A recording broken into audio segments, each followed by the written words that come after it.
Have you ever experienced something so crippling in your life that has made you feel broken? I have.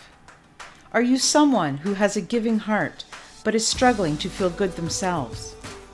Are you consistently putting your needs aside to take care of everyone else? If so, you're not alone. Giving starts with giving to yourself so that you are able to give of yourself to other people. Isn't it time you took back control and discovered what makes you tick? Join me in my journey and find out how you can feel better about yourself, live your best life, and share that with others. Thinking of yourself, it doesn't make you selfish. It makes you brave. I'm Nelia, and this is the Giving Starts With You podcast. Hi, everyone. Welcome to another episode of the Giving Starts With You podcast. I'm your host, Nelia Hutt. Thank you again for joining us today. And I'm dying to hear what you guys think of my interviews for 2023. I have had some new topics on here. I'm excited. I can't wait to learn. I learned from all of my guests, and today's going to be no exception. I am super excited to introduce to you my new online friend, Robin Pollack. Nice to meet you, Robin. How are you? Hi, nice to meet you too. Thank you for having me. I just want to dive in today and let you know a little bit about who Robin is. So, Robin Pollack, she is an intuitive life coach and #1 best-selling author of Trust Your Intuition, a guide to authentic life. She's a speech pathologist and has 30 years experience and became an intuitive life coach soon after she realized the way that these magical gifts contributed to her work with her speech clients, which I can't wait to hear a little bit more about that. Sounds intriguing. Robin is passionate about helping her clients move past judgment and begin to create empowered change, which creates positive momentum in how they live every single day. And you guys know that on my show, one of the most incredible things, one of my most favorite topics is how to talk about life purpose. And I want to know how this all falls in together. So I'm excited to learn more about what intuitive healing is. So thank you, Robin. Thank you. I'm so glad that you could be here with us today. It's a pleasure. It's really a pleasure. And it's interesting because when I listen to you talk about it and I think about all the things, I think about my journey and sort of just how it all just like unfolded. And when I think about that, I think about how it divinely unfolded. It sort of just divinely unfolded. And you know, when you're younger, you hear about something and you think about it and you really look at it from a certain perspective, like what you understand about it. And I guess that's really what happened to me with speech. Like, you know, originally I went into nursing and it really wasn't for me. And I was sitting in one of these classes, and I even talked about it in the book. And it was just one of these classes where, you know, like, what medical profession do you want to be? And la, la, la. And it was really boring, honest to God. It was going on for about a half an hour. It was a 2-hour class. And all I really wanted to do is talk to the guy that was about 3 seats away from me and go get a beer. I really wasn't interested anymore in what anybody was saying, because so far the conversations that of the professors that were up there were really just boring, to be very honest. And all of a sudden I get this like voice in my head, which I get from time to time, telling me, you know, like, no voice is too small to be heard. And so I'm now paying attention, and this woman in the front is talking about and acting as though she was on the spectrum, autistic. And so I thought, oh, you know, and she's talking about this and she's saying, you know, can you imagine being trapped in your body, but having a mind that works and not being able to express it? And all I could think to myself is, oh my God, that sounds horrific.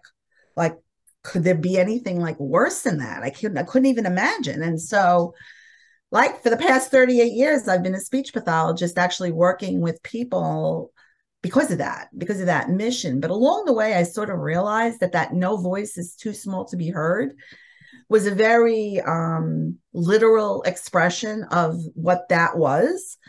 And I think really it is about speech pathology, but I think what it was really more telling me was to listen to my own. And I think that we as individuals in the world are really brought up to look and see somebody else's viewpoint to either please them or get acknowledgement that what we're doing is good. And we're sort of brought up that way from the time that we're born, from the time that we first learn how to cry, and we shape our cry to change it so that we can get other things. Maybe we can get picked up, maybe we can get held, maybe we can get played with. And then very quickly you learn, you know, from the eye contact that you get from your parents, that crying isn't really very pleasurable for them. So you stop. Or maybe that they like it, so you do more of it, or that you do something like this and they laugh and you say, oh, this is a good thing, so you do more of that. And then that keeps going. And it goes into school and you get gold stars and you get check marks and all of these things, right? And you figure like, oh, you navigate through all the praise or ridicule that you get, right? And you sort of just find that way through all of that to sort of become who you are. Except the thing about it is that the older you get, the less feedback you get. You ever notice that? Like the older you get, the less people actually tell you what you're supposed to be doing or how to do it. And when you think about it, it should be that way, right? Because we should figure it out for ourselves, right? But in the meantime, when you think about it, like nobody actually ever taught us that. They're kind of sort of just pulling back on the feedback, hoping that you get the memo that you're supposed to actually give your own feedback. And most of us figure it out and we sort of learn how to do it. But some of us, somewhere along the way, feel like we're not sure if we can really trust ourselves. We're not really sure if we can really rely on our own opinions, our own thoughts to really make those choices and decisions. And it goes to really minuscule things. Like how many times do you go into a dressing room and see some woman popping her head out of the dressing room and asking everybody who she doesn't know whether or not they like the shirt, because she doesn't really trust herself enough to decide it for herself. And I started to think about this and I thought how sad it kind of is that we can't really like rely on ourselves to make these little decisions. But if I asked any one of you who are listening right now, if you were in an emergent situation, if something was happening that was really like terrible, every one of you would tell me that you just decided. You would just know what you're supposed to do. You wouldn't check with anybody else. You wouldn't ask anybody else. You would just go. And it didn't make a difference if it was like somebody was sick or the pipe burst in your toilet. You would know what you're supposed to be doing and you wouldn't second guess yourself. So why is it when it's not emergent, do we second guess ourselves? And when it is, we just act. And I think it's because you don't have the time. When you don't have the time to second guess yourself, you act on intuition. And the truth is, intuition is a birthright. It's something that we're all born with. It's something that we all have. And I honestly think that over time, we're sort of almost talked out of trusting it. That instead we think that, you know how many years I thought I was a really good writer and everybody told me I wasn't because I didn't do punctuation really well.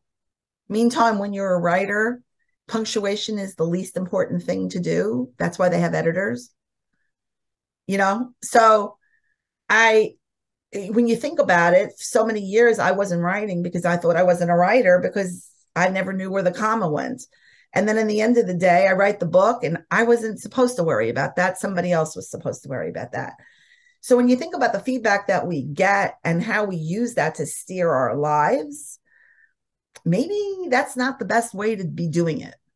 Maybe our instinct of what we actually really want to be doing, the thing that really excites us, the thing that we're really passionate about, is really where we need to put all our energy in.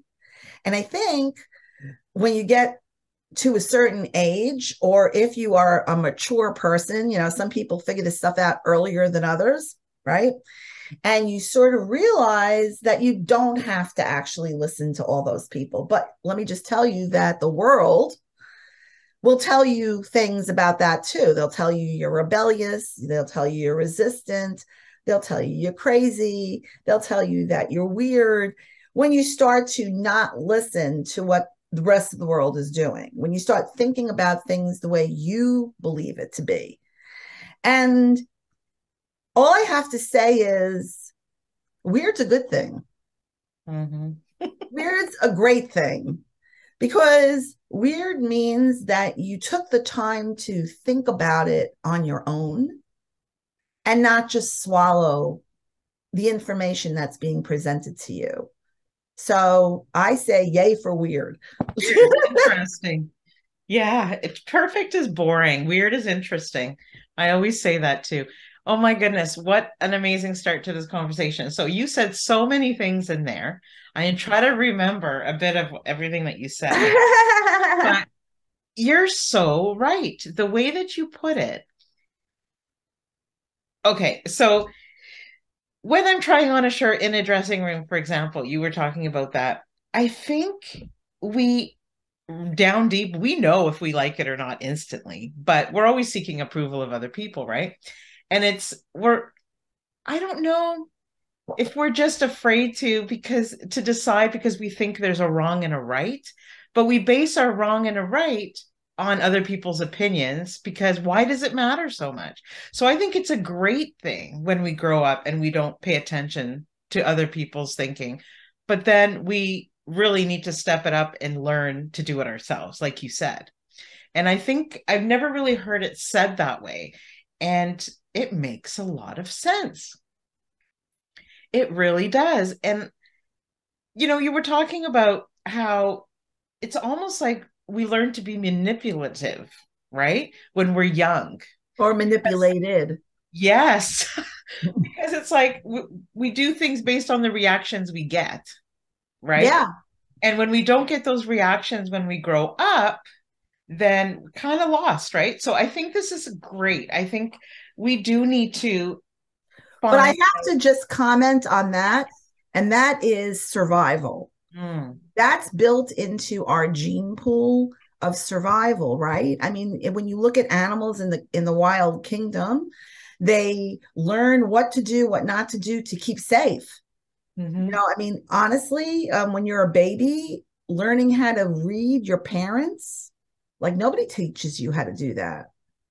I mean, so think about how smart a baby is to be able to learn how to read from their parents' expression, their tone, their voice, what's good, what's not good, and then shift and change it.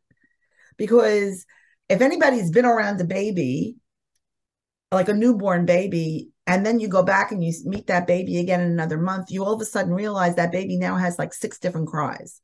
Like, how amazing is that they just learn that? They learn the one for hunger, the one for bored, the one for pick me up, the one for I don't want to sit here anymore, the one for do it again. I mean, they learn all these different things just by being with you for that month. They start to like learn all of that. So a lot of that is like normal development, and it's important to have that normal development to be able to evolve, right?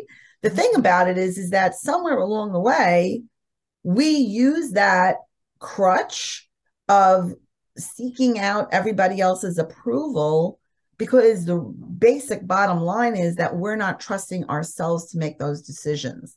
Mm-hmm. So we continue to rely on someone on the outside. So true.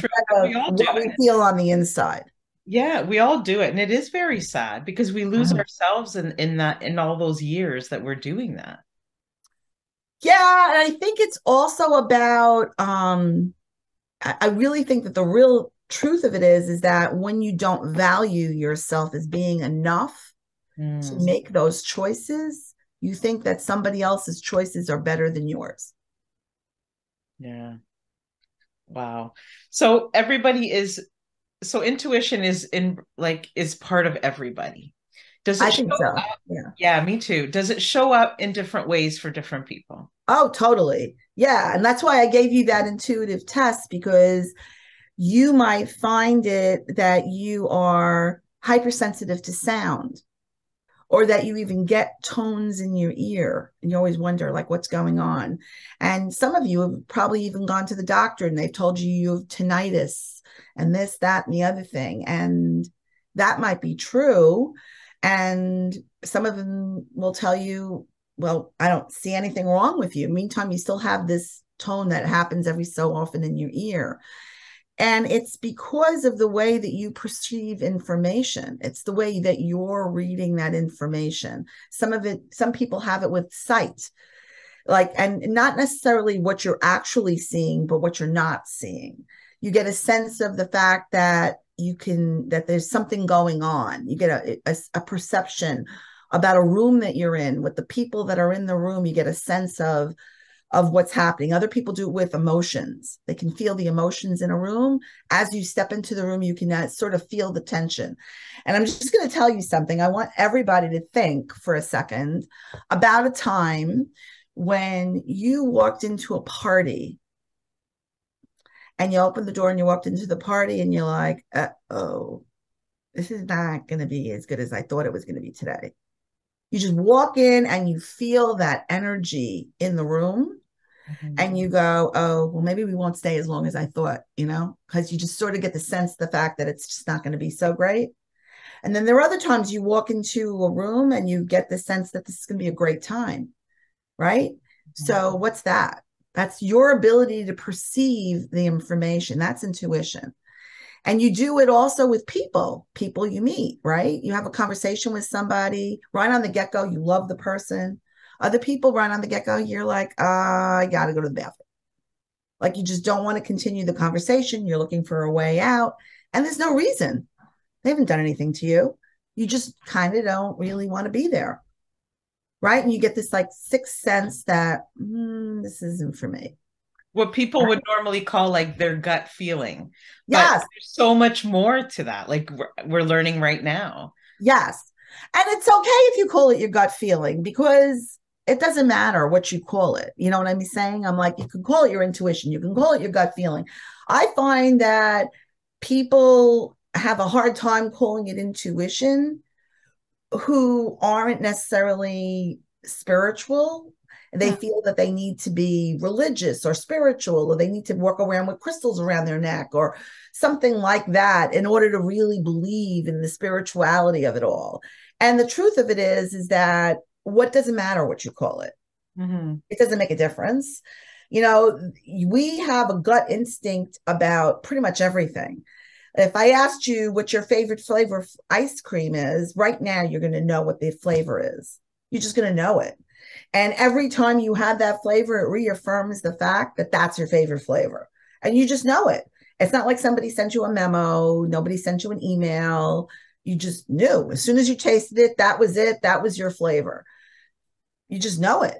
And so it can be something as simple as ice cream, or it's something more complicated.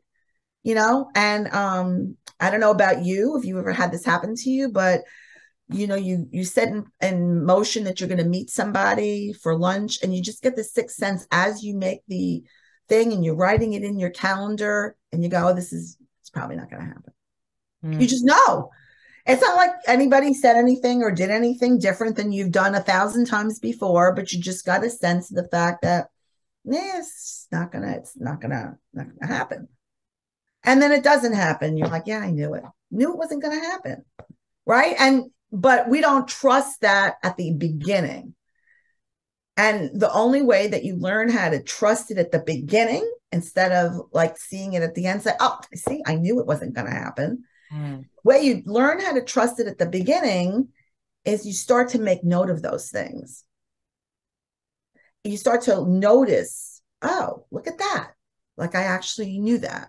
Look at that. I actually got that information before it even happened. Like, I just knew. Like you said, pay attention. Yes. Yes. I love those two words, because it's not a matter of do we have intuition? It's the trust. This is what we're talking about, right? Sure. And just paying attention to a lot of different things, not only the patterns, but just hindsight, like you're saying, and just pay attention to how often your opinions or your decisions are made by what others tell you you need to do, right? Right. And then I just think that you're really going to live your life so much more true to who you really are once you do learn to trust, because you're really living a life that is decided by other people until you start to do that. It's a good point. When you pay attention too much to, I mean, it is important to, I think, take in the opinions of other people, but not to make decisions by I those. think it's important to listen to Mhm. what other people are saying, but not necessarily to sway what your beliefs are based on what other people are saying. Yeah, very good point. You know? Mhm. It's so important because I think a lot of us are not trusting. Well, I think that's the reason why a lot of people who are very hesitant about becoming entrepreneurs, Mm. because it's this idea that you have about something that you can do. It's not like a sure thing that you're working for a company, that you're making a certain salary, that it's like a something you can really like count on. It's this idea that you have that, right? But There's what's risk. interesting, and it's a risk that you're taking on yourself, Mm. really, to succeed. But the way that you get around that, because you could say, well, you could have a great idea and a great thought, but if you don't know how to market yourself and you don't know how to do, you're not going to succeed. And some of that's true. But if you allow yourself to be taken in, because there's a lot of people in the world that want to make money with people who want to do things on their own, and you start to think that there's one way that you're supposed to do it, or that they have the secret of how to do it. And everybody gets taken in with this idea that has, when you're doing something of worth, that it has to be hard, Mm. that you really have to work really hard at it. But the secret is, if you really want something and you really believe in something, the thing that you do naturally well is the thing that you're going to succeed at. I always had this inclination, always, of trying to understand what people's soul's destiny is.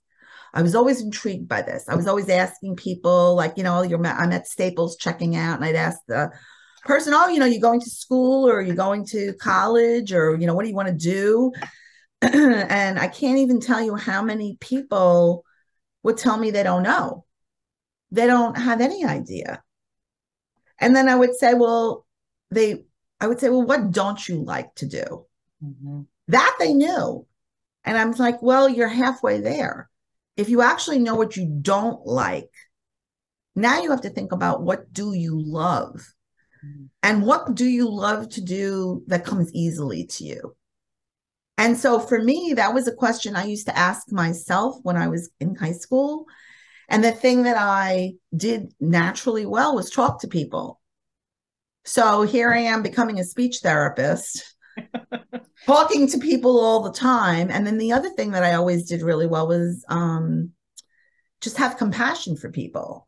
So I feel like those things sort of worked together.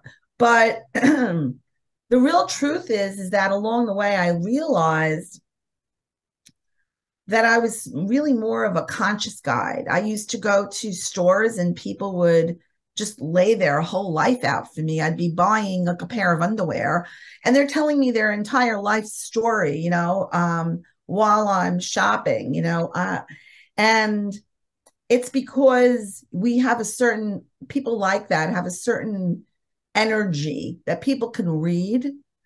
And Mhm. even though they don't know they're reading it, they have a sense that they can trust people. And when you think about it, think about that. Think about the person that you stop and you ask directions to. Think about the person Yeah. that you feel safe approaching those kinds of people, because they're giving off a certain kind of energy. And so when you have a business, the energy that you put out to the people who you want to do business with are the people who you attract. Now, it sounds a little strange to think like that, But if you're so worried about making money and you're worried about how much money you're going to make, then the people you're going to wind up attracting are the people that are worried about spending money. Mm. If you are in business and you want to provide a service for a person because you want them to be able to achieve something in their life, right? So now that is your biggest goal. And so the people you wind up attracting are the people that want that solution. So it's a little bit of a perspective shift to think that way. And it's a hard one because sometimes you get so caught up in the end goal, the money goal, right? That you forget why you're doing what you're doing. Exactly. And the more you remember who you're doing it for and why you're doing it, the better you'll be at it. I agree. I agree. I do. And I think that also, in general, I think there are so many experiences that you go through in life, traumatic experiences that happen in your life. And we sit in the stories of those traumatic experiences and we think we are those stories. And we think that that's the block. But what I really believe is that those stories that come to us, even if they're traumatic, are come to teach us our resiliency.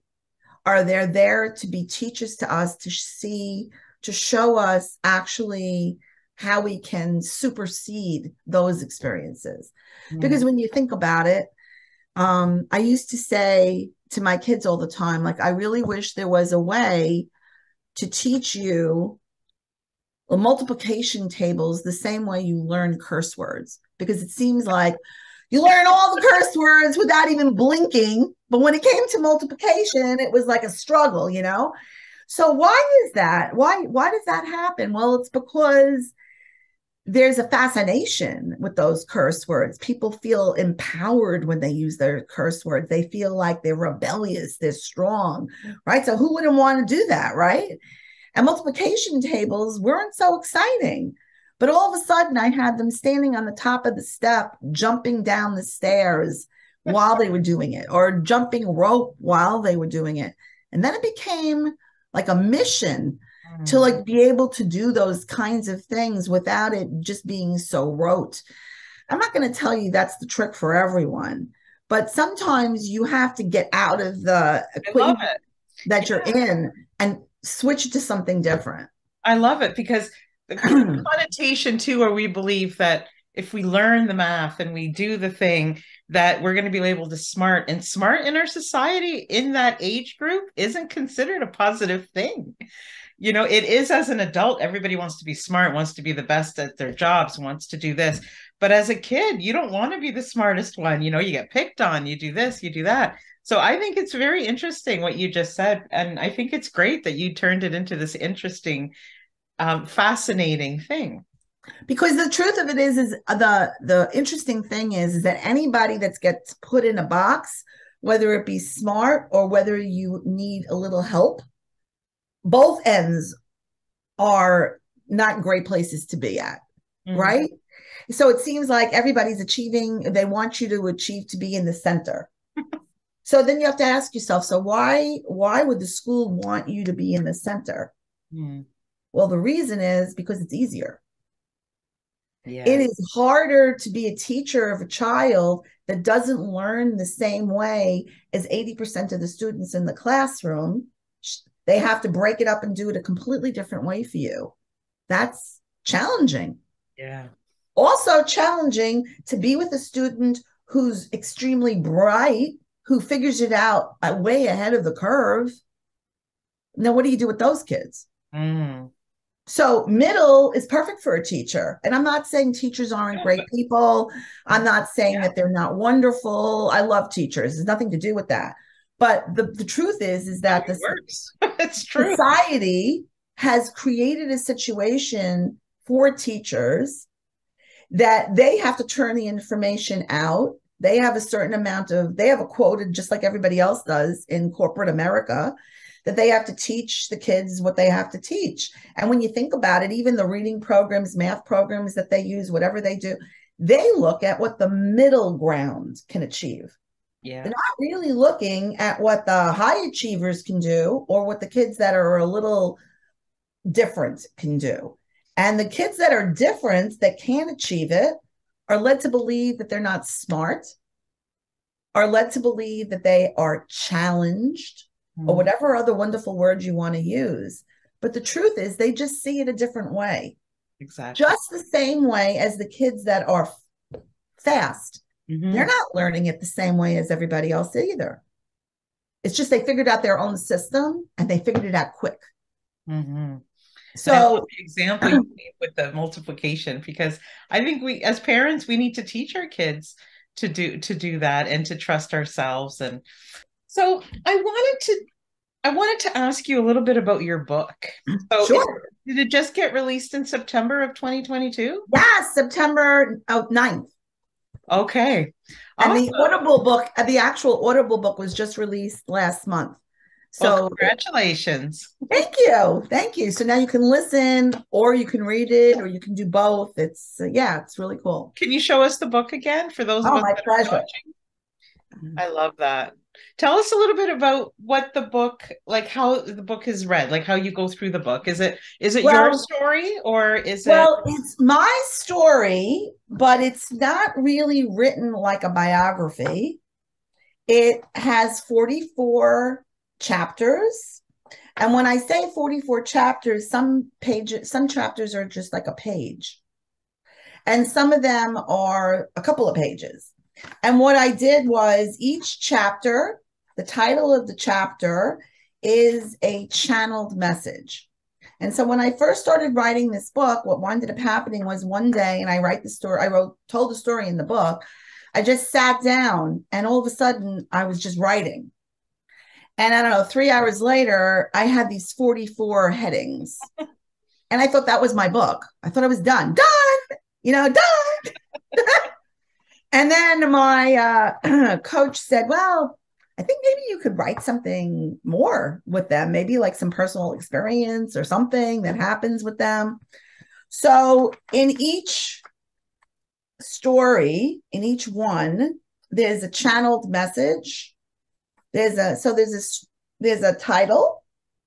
Then there's a little bit of a story that happens about either my life or something that happened that I reflect on. And then there's a juicy nugget or a something to consider, something for you to think about. So I have never done this on the show before, but if you feel comfortable, can you pick out one that's one page and read it to us?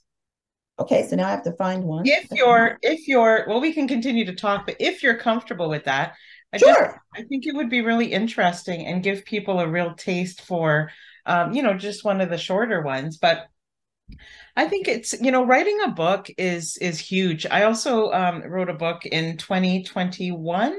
Oh, congratulations. Thank you. And it's also very short chapters, and I think it really helped me through my journey and my healing. And I know it's helping other people too. And it's interesting how sometimes things don't start off like a book. Like mine started off as kind of like a diary. Right. And then it becomes this healing thing for everybody. And I think it's so important that we read these types of books, that people, because there's so much empathy and so much, you don't have to have an exact story to really feel for somebody or feel certain threads of that story be familiar, and it can really help a lot of people once they go through that. Right. And the thing about this book was I didn't just want it to be about me. I wanted it to be, because I consider myself to be like a consciousness guide. So I really wanted it to be, this is a metaphor about me. And this is how you get to use it for you. I love it. This is how you get to expand it for you. And the thing about it is that I am intuitive. And for me, what that means is that I'm a channel. So whether I'm looking at oracle cards and channeling, or if I'm channeling you like we did right when we picked up the conversation and I started talking to you about your empathic skills, it's me reading your energy. I'm an energy reader. You're That's what spot on. Spot on. So that's like what I do. And so like in my Facebook group, Amplify Your Intuition, it is somebody turning in, I'm live and they're coming on, they're showing me their name and I'm pulling cards for them, reading their name, reading the energy from their name, and I'm reading a card for you. And they're, I would say most of the time, they're completely spot on. People will tell me they're spot on. And it's because I'm reading the energy. And I can do it by listening to your voice. A lot of my clients like to see me, like we're doing right now. But the truth is, I can do it just by listening to you. Today, I spoke to a dear friend of mine that I haven't spoken to in a little while. Her father is passing away, and she had a lot of pain about him and their relationship. And I told her how to break her soul contract with him to allow herself to heal from that contract, that maybe was brought into your life so that you could learn resiliency about your life, and that you need to allow the contract to be dissolved. So we did a whole thing. I did a whole thing with her, and we allowed her to dissolve the soul contract. 10 minutes later, she called me and told me he passed. Oh, wow. And it was because of what she did. He needed her to release him from the contract so that he could go on to the next part of his journey. I'd be interested in looking at that. So my story is, and my audience knows, it's so I suppressed my feelings for 12 years when my father passed. And so there was a lot of, I couldn't let go of the suffering and all of that. That's what I would see all the time. It wasn't so much that I missed him. It was that I was angry that all the suffering had taken place. So it's almost like I had to put it upon myself for all that time after. Just, I don't know, I just felt guilty being happy. And it'd be interesting to check out your group and get that experience. I usually tell people who are talking about yes, the group is great, but for something like what you're talking about, I would recommend that people call me on a one-on-one basis. Those things are, as much as I would love to be able to do groups for people. Yes. I always feel like people really want that to be on a one-on-one because it feels so personal. And I've tried over the years doing like these group situations. And what I find is over and over again, what people want is just to speak to me one-on-one. Because so much of what is being said is very personal. I do something, it's called soul plan reading, where I look at your name, and I read your soul's destiny. And so that starts off in a group because I read everybody's as a group. And then I do a breakout where everybody gets their own one-on-one with me for 90 minutes. So that you get like a group and then you get the personal. That works. But everybody needs that one-on-one with me to get a real more personal experience. When I'm doing oracle cards and I'm doing readings, those I do in front of everybody. And it might be personal, but it's not really deep. Yes, I understand. Yeah. And I'm actually thinking of starting something new where I do this thing. It's called, I'm calling it The Frequency. And I pull one card for the week. So you get like a frequency reading for the week of what to look out for. And then once a month, I'll do a card just for you. And I think that that's important because I think people really want to know it for them, not just the general, And Amplify, when I do Amplify Your Intuition, I do a group reading for everyone, and then I do individual cards. Excellent. Because that's really what you want. You want to know, well, what about me? It's going to impact me. Right. And I think for people who are getting it from me, they feel a sense of connection to me because they can't believe that I can do that with their name. Like they're like, how is she doing that? Like that kind of thing. So anyway, so I found a short chapter. It's called, it's chapter 9, and it's called, We Must Change Our Energy to Change Our Lives. So create a positive, loving environment We create clusters of connections. Do you ever notice when you meet a person who you resonate with because of who you both are? There are times in my life when I met a new person and it feels like I've already known them. Our relationship feels like we picked up after not seeing each other for a few months or even years. These friendships are effortless and evolve so easily. I feel like they already know me. I used to think I needed to guard myself from allowing my heart to trust these people. My instinct said it was safe to trust it. The truth was, I second guessed myself for a long time. I never forgave myself for not listening to my sister to tell me not to trust my stepmother. I was little and I thought this was safe.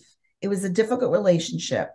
And now, still after Gerda, my stepmother, passed away, and I'm still healing from that decision that little girl of 4 made. I have forgiven that little girl, and I even told her that she made the best decision she could have made. I think I figured out what Gerda taught me, how to rely on myself and how to trust what I wanted. I needed to believe it and work to achieve it. I have found this process of becoming an intuitive life coach. The people I call my friends are people who I call seekers. They have a desire to live in each moment authentically. They are connected to how they want to live their life. These people who I call my friends are motivated to experience life fully. They have chosen to find a way to choose the way they want to live. When you think you can choose how you want life to unfold, you come to a different motivation. Having passion in your work, relationships, and the way you face your day, your creative, positive momentum. I didn't actively seek people like this, but when I took a look around, these are the people I engage with. The friends I have met more recently support my back and through all my inner growth and accepted me as an intuitive long before I did. They saw me and what could see and nurtured all my steps. There are people in your life that you are born to and people in your life you choose to surround yourself with. It becomes the family you make. When I began to shift, the conversations I had with the people shifted. We attract who we desire to be around and surround ourselves with.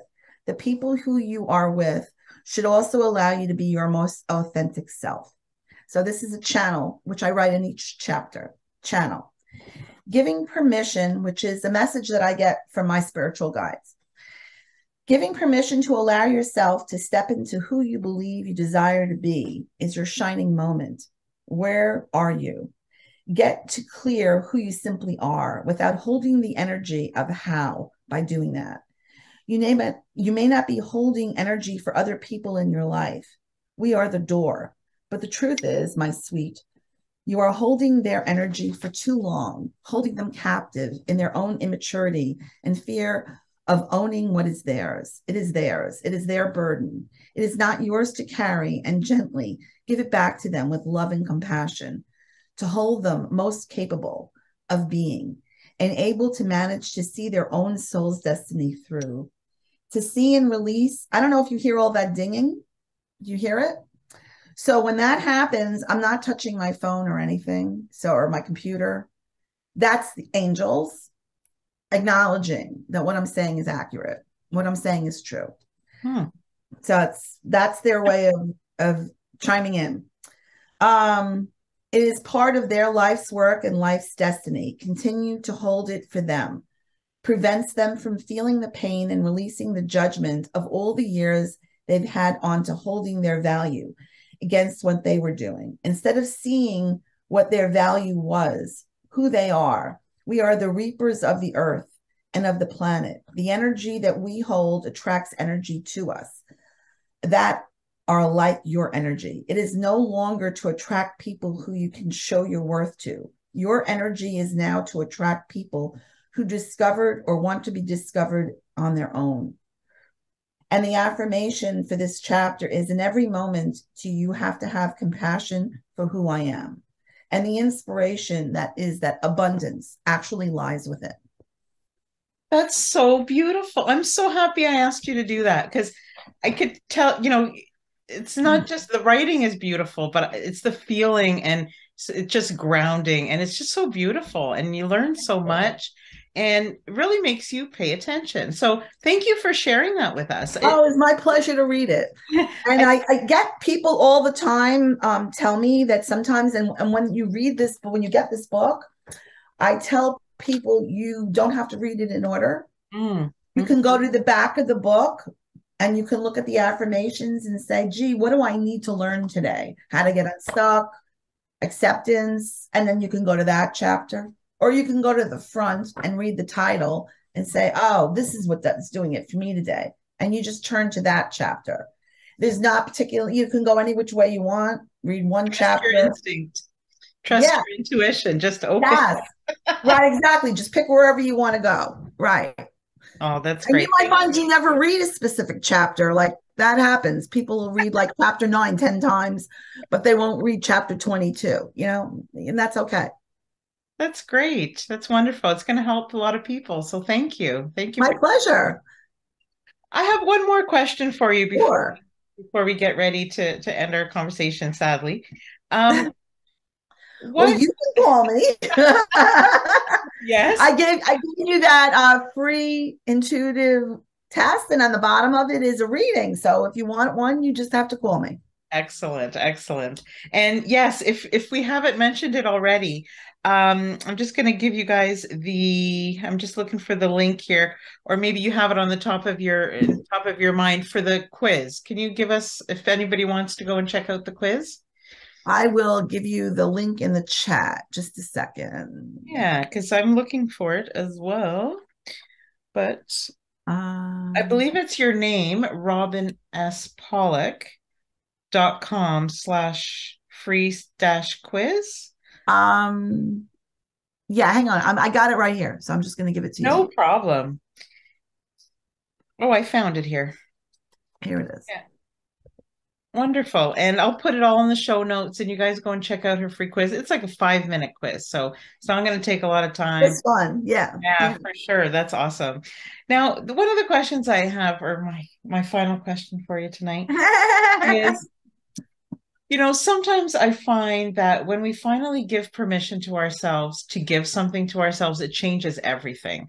What would True. you say would be your biggest gift, or maybe one of your gifts that you gave to yourself that changed either your opinion of yourself or the projection of where things went in your life? Like, what is the biggest gift you were able to give to yourself? Because many people don't give themselves gifts. And this podcast is all about how we need to take care of ourselves and give ourselves permission, so that we can make that impact in other people's lives, positive impact. I think the biggest gift I gave to myself was love Hmm. and not looking for it from someone else, but giving it to me. Hmm. And I think that the second one is compassion. Compassion for myself to be human and to lose it sometimes and to not have it all together sometimes. And I think the third one is trust. Hmm. Just trusting that if I don't feel like it or if it doesn't feel right to me, that that's good enough. That I don't have to explain it. I don't have to, people don't have to like it either. But if it doesn't feel right to me, Hmm. then that's good enough. Because I spent too many years apologizing for getting angry, apologizing for not doing it right. And the truth is that no one does. No one gets it right all the time. People lose their cool. People become over emotional. And actually, I like those people. Because when you lose your cool and you become over emotional, it means you have passion. Hmm. And sometimes people get loud because they're passionate. And I think that that just means that you have the ability to share what's in your heart, and I'm not talking about onto other people. I'm not talking about being violent or doing other things to other people, but I mean, to be composed all the time and to never get angry and to never this and never that is not a healthy way to be. Mm-hmm. And really just trusting that what I know and what I believe is enough, that I don't need 10 people to agree with me, that I can believe it. And I stopped buying all the classes and all the courses. I stopped doing all of that. I'm pretty much self-taught as a psychic. I never really read all the books and did all of that stuff. I sort of just allowed myself to surrender. I worked with one particular mentor every couple of weeks, and just stepped into what was already there for me. Mm. And actually, when I do coaching with people, I do it as the person presents themselves to me, but I really don't encourage people to speak to me every week. I encourage people to maybe speak to me the first 3 sessions every week and then like space it out, because trusting yourself is the most important thing that you can do. And shifting your trust to me allows you not to listen to yourself. Like you're giving them the tools so that they can do it on their own. That's the best thing that they can do, is not need you after a while, right? Right. And the thing about it is that, so that's like when I do coaching, like I do spiritual coaching, and, so that's what I do. But when I'm teaching somebody how to read oracle cards, I want you to listen to what I'm suggesting, try it out, then come back to me in 3 weeks. Tell me what's working. Tell me what's not working. Tell me how it's going. Tell me how it's not going. And let's go from there. Mm-hmm. Because if you speak to me every week, you don't have the time to actually play around with it and make it yours. And you need to be able to do that because it's sort of like a recipe, I am not teaching you how to bake a cake where you have to measure it a quarter teaspoon flat. I'm teaching you how to cook. So I don't know. I might like more salt than you do. Mm-hmm. You might like more pepper. None of it's wrong. It's all perfect. And if you feel that it needs more pepper or you want it to be spicy, then have it be that way. Happy with it. As long as you're happy with it. Right. It's like exactly right. Yeah. And when you said love was the first thing, that was the gift. It's like so empowering. You really do feel everything changes when you start believing in yourself and trusting in yourself. Everything. Well, a long time ago, I don't know what relationship you have in your life. I feel like you have a long-standing relationship with somebody. That's the sense I get. You have a long-standing relationship with somebody. But I don't think that when you started that relationship, you really were in love with yourself. And when you learned how to love yourself, your relationship with that person completely shifted, because you weren't expecting that person to fulfill that for you. You were already giving that to yourself. 100% true. 100% true. And then it affects all the other relationships you have, because you already know what you can bring. And then you're not looking for it from all these other people. Yeah. The validation comes from within is the best validation. Yeah. You can't, it's not that you can't, like the people do it all the time. It's just that, the scariest thing to do is to know you're enough. And that doesn't mean that you're not nervous. Mm-hmm. And it doesn't mean that, like, if I have to go speak in front of 300 people, that I don't get like butterflies in my stomach. Mm-hmm. It just means I do it anyway. And do you find that the more you trust yourself, the more demanding you are of yourself, which is a good thing? The more I trust myself, the more I allow myself to explore new adventures. Right now, I'm writing a novel. It's not a biography, it's a novel. So, like, the concept that I'm writing a novel is hysterical to me, And yeah, so I mean, you push yourself, because no matter whether it succeeds or not, you're trying, you're trusting, you're doing the thing, you're not just pausing, which is great. I'm trusting that the story will resonate with other people. That's the reason why I do any writing I do, is because I feel like the story is compelling enough that other people will find it inspiring or entertaining in this case, because it's a novel.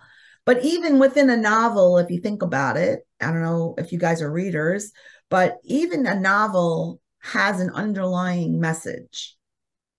You know, I'm watching lately on Netflix, I've been watching Emily in Paris, and everybody's like, oh, you know, it's just such a fun show. And it is. But there's an underlying message in there. It's about independence. It's about trust. It's about believing in yourself, knowing who you are. So, I mean, even that show that's really all about fashion and fun and has an underlying Taking message. risks. It's about taking risks. Right. So, I mean, I think that any great thing has that. It just has to have that other piece to it. Otherwise, it wouldn't be compelling.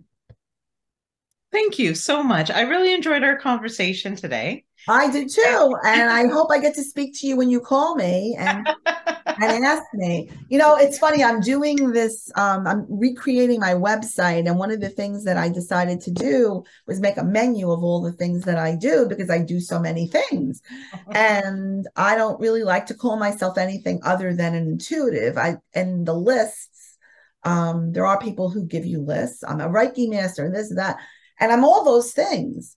But I feel like the most important thing is for people to feel that they can trust me enough to call me and want more information for themselves. And you can't do that if you feel that you can't trust the person that you're speaking to. Right. Absolutely. Very important. Yeah. And I just wanted to say, I'm also on TikTok. It's Robin Pollack Coaching.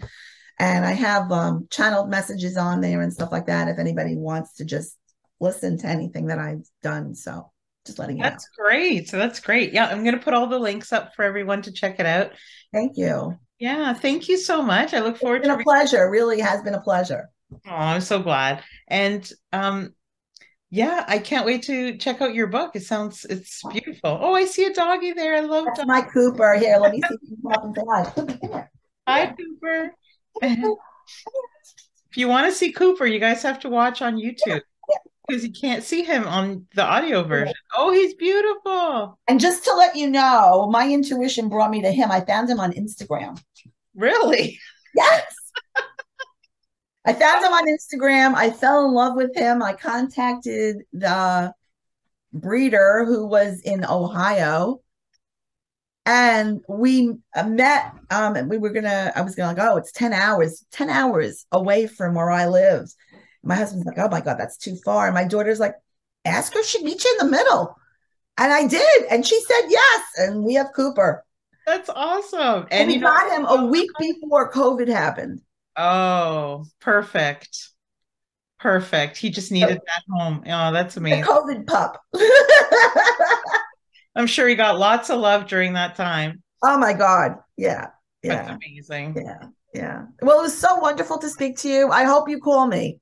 Yes. And thank you so much for teaching everybody and just, enlightening us with all of these new things that we think about. This might be a new topic for a lot of people.